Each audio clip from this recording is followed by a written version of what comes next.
दोस्तों भोजपुरी में बवाल रुकने का नाम नहीं ले रहा। देख लीजिए ना, काजल रघवानी का दूसरा गाना है जो कि खेसारी लाल यादव को टारगेट करता है।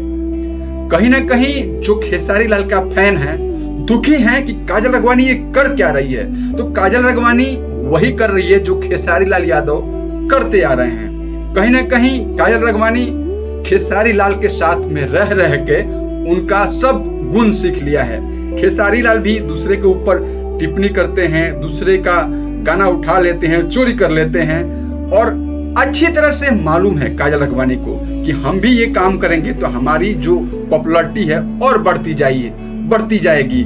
कहीं ना कहीं इसीलिए काजल रघवानी ये काम कर रही हैं। बहुत लोग समझ रहे हैं कि काजल रघवानी बुरा बोल रही है खेसारी लाल यादव को, लेकिन ऐसा कुछ नहीं है। काजल रघवानी जो है अपना दिमाग को इस्तेमाल कर रही है। पब्लिक को क्या चाहिए? कंट्रोवर्सी, और पब्लिक कंट्रोवर्सी सुनना चाहती है। इसीलिए काजल रघवानी खेसारी लाल के ऊपर टिप्पणी करके गाना बना रही हैं। अभी गाना एक आया हुआ है भैंस चरवा करके, जो कि खेसारी लाल अपने बहुत सारे स्टेज शो में ये बताए हैं कि हम भैंस चराते हैं। एगो भैंस के चरवा, एगो भैंस रखे वाला आदमी, हम भैंसे पर चढ़ के वो गाना भी गौले बनी। इसीलिए काजल रघवानी ने इस गाने में इस वर्ड को इस्तेमाल करवाया है और कहीं ना कहीं इस गाने का भी व्यूज बहुत ज्यादा जाएगा, मुझे उम्मीद है। आप देख लीजिए, पहले वाला जो गाना था डिफेंडर वाला, वो कम से कम वो 3 मिलियन क्रॉस करने वाला है। अब वैसे ही भाई गाने जब बनाएगी तभी तो गाना पैसा ज्यादा कमाएगा। कहीं ना कहीं ये सब जो है ना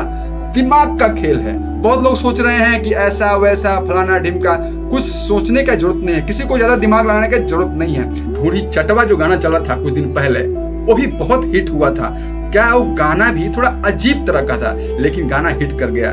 कहीं ना कहीं टुनटुन यादव जो है भोजपुरी के बढ़िया स्टार माने जाते हैं आज के टाइम में, और यादव लोग भी बहुत ज्यादा प्यार करते हैं। कहीं ना कहीं टुनटुन यादव ने भी कंट्रोवर्सी गाना गा के ही अपने आप को चमकाया है। आप लोग को समझना पड़ेगा बात यार, क्यों नहीं बात समझते हैं? आपस में मत लड़ो, सब ये सब खेल है पैसे का, व्यूज का। कि मेरे समझाने का मतलब यही है कि भोजपुरी में व्यूज के लिए, पैसे के लिए कंट्रोवर्सी किया जाता है और काजल रघवानी ने ये काम किया है। बाकी धन्यवाद, नमस्कार। अगर मेरे वीडियो पे आप लोग नए हो तो मेरे चैनल को सब्सक्राइब कर दें। जय भोजपुरी, जय बिहार।